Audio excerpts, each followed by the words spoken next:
আমাদের স্কুলের পক্ষ থেকে একটি নাটক রামার্ঘ মুখার্জি এবং নুসরত রামার্ঘ ভট্টাচার্য নুসরত জাহান শুরু করছি।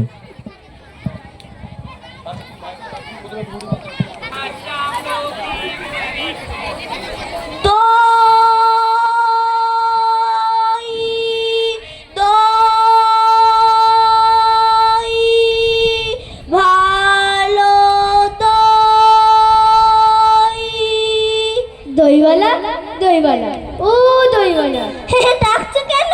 দই কিনবে? কেমন করে কিনবো, আমার তো পয়সা নেই। কেমন ছেলে তুমি, কিনবে না তো?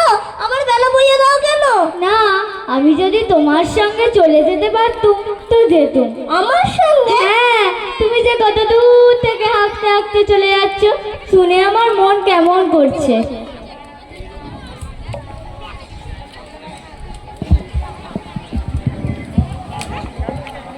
বাবা, তুমি এখানে বসে কি করছো?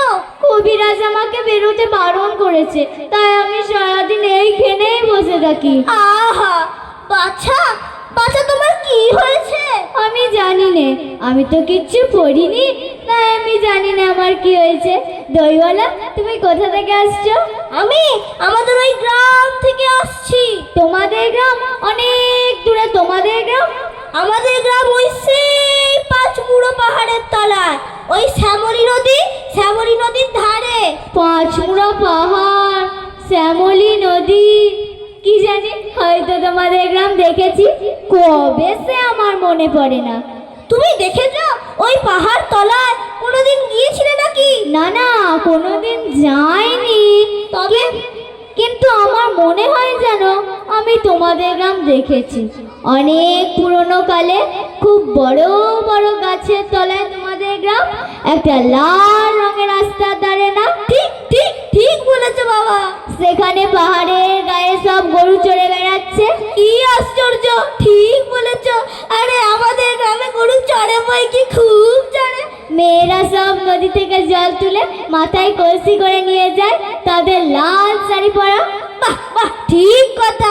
আরে আমাদের গ্রামে ওই গোয়ালা পাড়ার সব মেয়েরা নদী থেকে জল তুলে নিয়ে যায়, তো খুব যায়। তবে কি না বাবা, তারা যে সবাই লাল শাড়ি পরে তা নয়। তবে বাবা হ্যাঁ, তুমি নিশ্চয় কোনোদিন সেখানে বেড়াতে গিয়েছিলে। সত্যি বলছি দইওয়ালা, আমি একদিনও যাইনি। কবিরাজ যেদিন আমাকে বাইরে যেতে বলবে, সেদিন তুমি নিয়ে যাবে তোমাদের গ্রামে। যাবো বই কি বাবা, খুব নিয়ে যাব।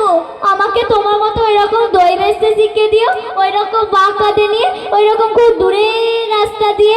মরে যায়, দই বেচতে যাবে কেন বাবা? তুমি বড় হয়ে এত পুঁথি পড়া তুমি পণ্ডিত হয়ে উঠবে। না না, আমি কখনো পণ্ডিত হব না।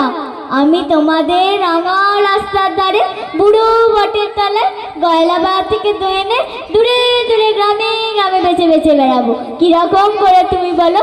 দই দই দই আমাকে সুরটা শিখিয়ে দাও। হায় পোড়া কপাল, এই সুরও কি শেখবার সুর? না না না না, ও আমার শুনতে খুব ভালো লাগে। আকাশের খুব শেষ থেকে যখন পাখির ডাক আসলে মন উদাস হয়ে যায়, তেমনি ওই রাস্তার মোড় থেকে যখন তোমার ডাক আসছিল, আমার মনে হচ্ছিল কি জানি কি মনে হচ্ছিল বাবা,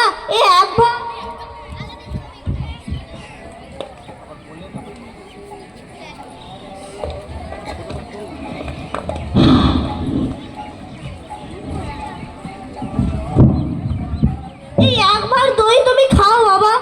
আমার তো পয়সা নেই। না না না না না, পয়সার কথা বলো না।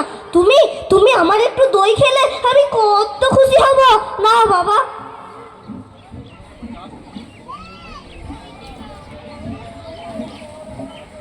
দইওয়ালা, তোমার কি অনেক দেরি হয়ে গেল?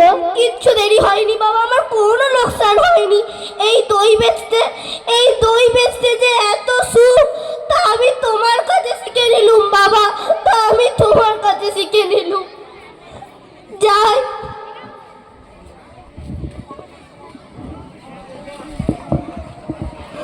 দই দই